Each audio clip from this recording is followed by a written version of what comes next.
Hello and welcome to this edition of the Untitled Anime Show, where in this episode we review My Hero Academia Season 3.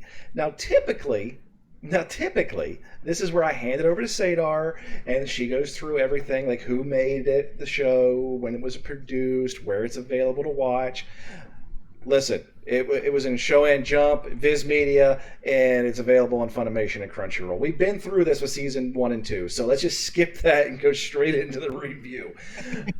So, as you can tell, most likely, we're big fans of My Hero, especially Duck. I think Duck's like, number Super two. fanboy. Super fanboy. Number 2 greatest anime ever made. Behind Naruto, so I really can't get behind his judgment, but on this case, I too like My Hero Academia. So let's look at the scores. And let's start out with originality, where we gave this a 4 across the board. So not a whole lot of debate, but let's talk to Duck first. What did you think about the originality of Season 3? Most of the season? Great.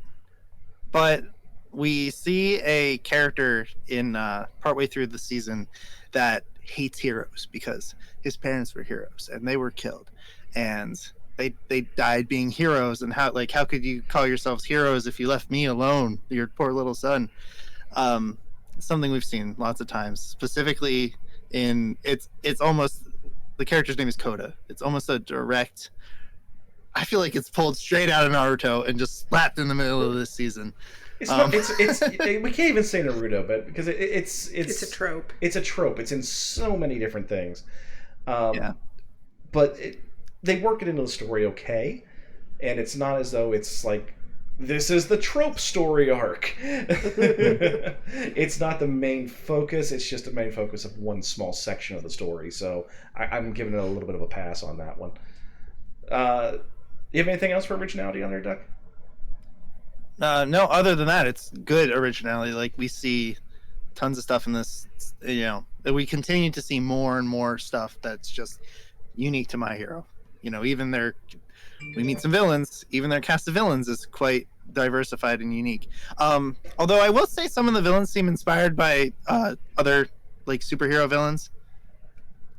I don't know how in depth we want to get talking about them, but we can talk a little bit about the villains. We're not talking about what they're doing in the story. We're just talking about them in general. But so you're absolutely right. I'm sorry, what was that? Twice feels like Deadpool. He twice is Deadpool. It was never confirmed, but he is. I looked, I'm like, this has to be, like, he had to just outright say it, right? Well, he never outright said it was based on Deadpool, but he's Deadpool. He's Deadpool. No doubt. And I get some strong Harley Quinn from Toga. Yeah, so Cedar, you gave it a 4 as well. I can just say me too. I really disliked Kodo's story arc. I don't know that this is originality or just a bias that I have, but I really hated the Powerpuff Pussycats at the beginning.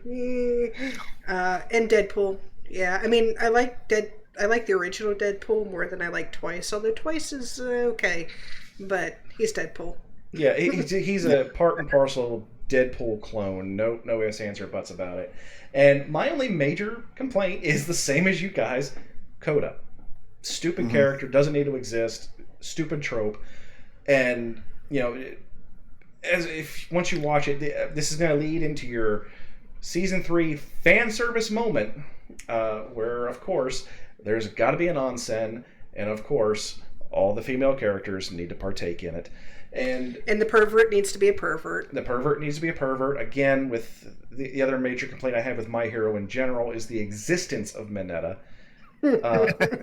But he's there. We're not getting rid of him because let's just call him Grape Juice. He doesn't really deserve a real name. No, he picked Grape Juice, and I'm not dignifying his choice. But yeah, that's my only real complaints. Originality, it's pretty good, and just with a couple of little tropes here and there that I didn't like, but. Well, they had to give somebody to Deku to rescue at the beginning. It's the only thing I can figure. Right, but when you're going to have when you're going to create the character simply for the hero to rescue, they need to be sympathetic. And I didn't feel any sympathy for this kid. I hated the kid. True, fair. Yeah. I did not like him at all. So let's go into story. We give this a 4.55. Sarah, let's start with you. Why'd you give it a 5? Well, I didn't really care for the the whole go off into the woods and learn how to be stronger story arc. But I think that with bringing in the villains, they were able to make that story arc really engaging and exciting. But my gosh, once they headed back into the city, the whole season opened up, and it was really just bam, bam, bam, bam, excitement after excitement. And we got to learn so much more about One for All and All for One and the history of Deku's quirk. And I thought it was a very engaging season, particularly after camp time was over. I personally, I liked the camp. I thought it was an interesting way to get them out of the normal stage sets and put them in a new area. It also introduced the Pussycats, which you didn't like. So we got to introduce new characters, and they're not the stereotypical, this is what we expect the hero characters to be and look like and act like. So I just having, difference, flavor, spice of life, stuff like that. But we also got to see more Eraserhead, which is always a good thing. True, yeah. Can't fault showing more Eraserhead. Duck, you gave this a 5? Yeah, I personally also really enjoyed the forest. There's the forest and then the mid-finale fight.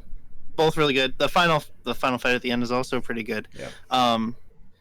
Definitely. The only thing I didn't like about this season was the big test they did with the other schools.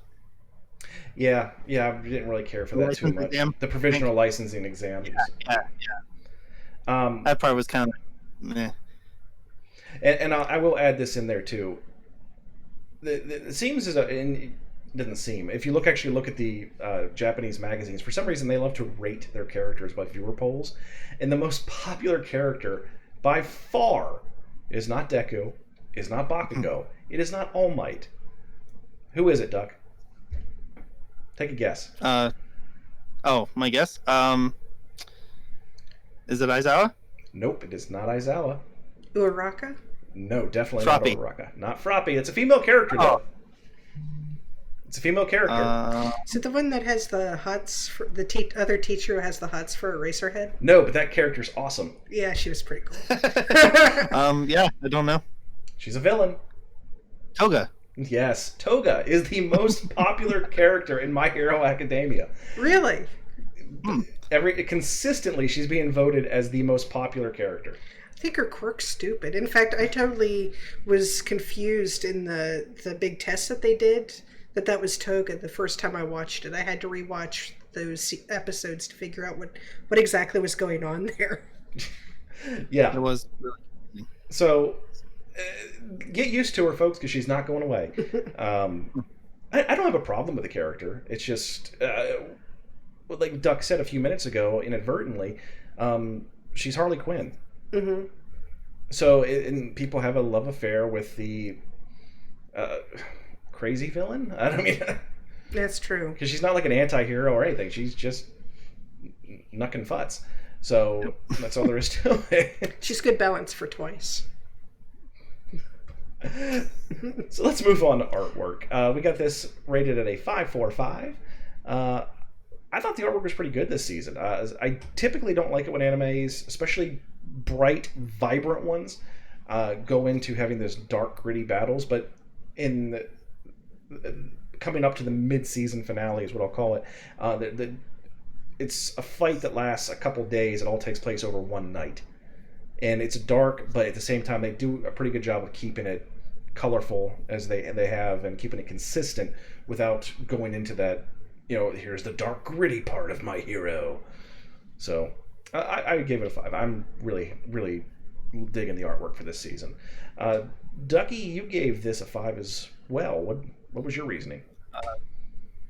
My reason was because they made all the dark and gritty stuff still look cool and fit in with the story. We make it a point not to talk about this stuff before the show. We do. I mean, we actually, before the show started, Duck and Sadar started talking about season 4, and I had to get in between them. Nope, stop, just stop. So yeah, we don't play ringleader. Yeah, ringmaster. So we don't talk about these ahead of time. So anything else, Duck, or are you pretty much supposed to say ditto? That's basically it. All right. Well, Sadar gave it a 4, so let's see if she has anything different to say. You mean different than what I've said the last 2 episodes? I do. There is now a new character introduced who I dislike his drawing style even more than the All Might dark face can't see anything because I'm so darn chiseled that I have just dark patches on my face. And that's Mirio. What were they thinking with Mirio's eyes? I mean, it's just so out of place with all the other characters. He looks like something from Hanna-Barbera. Like, what's he doing? I totally feel that. I just look at him and I see a buff Tintin. Yes, that is so true. It's buff Tintin. That's exactly what we're looking at. So, we're introduced to the big three after the, it's after the provisional hero exams, or no, was it just prior? It's pretty much the last episode in the season. Yeah. So we introduced the end of the last episode. We just introduced them for like 15 minutes, and then the season ends. Yeah. So Buff Tintin shows up just to set up for next season. Not a fan. Not a fan. It's just his art style is completely different, and not just for the sake of he looks different because of his quirk. He just looks different because that's the way they decided to draw him, apparently. So yeah, not a fan. Know. Not a fan. I'm not a big fan either. Not enough to take a whole point away, but yeah. I'm still hanging on the All Might thing, and then yeah, that's building up. And although I do have to say, as far as artwork goes, I think in this season the animators really started to hit a good groove with animating the fights. That's one thing that I really love about My Hero Academia is the way they draw the fight scenes, and you feel like you understand what each of the heroes is thinking in the fight and how they're trying to decide what their next move is going to be. I love the fluidity of movement, and when there's not that fluidity, there's purpose behind it. I just think it communicates so much in the fight scenes the way they draw them. And thank God we do not have the DBZ moments where we're going to and power up for 3 episodes. Like you just flips the switch and powers up right away. Yeah. So yeah. So thank God. But yeah, I Duck's style when he likes anime, he's all about the fights. And you can correct me if I'm wrong, Duck, but I know I'm right. Sometimes I like them, sometimes I don't. It depends on the show. I'm pretty diverse in what I'll watch, but a fight scene can either make or break. And I think that they did very, very well in animating the fight scenes for My Hero Academia without going over the top and making it all about being an action show. So there's some things they could do better, but that doesn't make it bad. No, not at all. That's all I have. Let's move on to depth. We have a 4.55, and the only reason I gave this a 4 was it did delve into action. And we didn't get a whole lot of reasoning behind some of the things that happened, especially with Bakugo, for example. It's just, we did this because we thought it was a good idea. That's the explanation you get. So you don't really get a whole lot of understanding as the grand purpose of things. It's just they kind of delve into action. They didn't go over the top, but enough for me to take away just one single point. So, but Sadar and Duck both gave it 5. So, Duck, let's start with you. So yeah, they continue fleshing out more characters. We get to see the spotlight on some more characters that we didn't see before. We also get the villains introduced here, and a lot of them. And yeah, they start fleshing them out, and it's basically the same thing I've been saying every season, but now it's on the villain side. Just getting the fact that there's 7 or 8 villains, 20 antagonists, world building, 8 villains. It's crazy how they keep upping themselves. Yep. Mm-hmm. Sadar, you gave it a 5 as well. I did. To piggyback on Duck's talk about world building in the season, I was really impressed with the depth that they went to with some of the backstories. 2 in particular were the one of the villains who we find out is actually the grandson of All Might's mentor, and that's just cold. I mean, that is that's proof positive that All for One is just pure evil. But I think the crescendo in this season was the depth that they gave Bakugo. For the first 2 seasons, Bakugo was just a flaming pile of trash. And he was angry because he had to share his space with people who he thought was lesser than him. But in this season, that we see that Bakugo really is trying his best to be the best, and we also see that he's capable of regret. And I thought that the final story arc in the last episode between him and Deku really showed a lot more depth in his character and a lot more room for continual growth there. Wow. We really get to see him mature. Mm-hmm. For sure. That's made his character much better in my opinion as well. I completely agree with what you're saying. So moving on to binge, we gave this perfect 5s across the board. So I know I binged it, of course. Unfortunately, when I say binged, I mean I didn't watch the whole season all at once because season 3 was simuldubbed by Funimation. So it was simply every Sunday I was waiting for the next episode to come out so I could watch the next episode. And if it had been all available at once, I probably would have watched it all in a couple days. So, Duck, what do you think? Binge 5. So I started watching My Hero Academia after season 3 was already out. And I must have finished season 2 on a Friday because I remember a Saturday where I sat down and watched this entire season in one shot. That sounds like an awesome weekend, Duck. Duck had a one-shot, so outstanding. But it actually warms my cockles to know that I had My Hero before Duck. Sadar, you gave it a 5 as well. Definite bingeability in this show.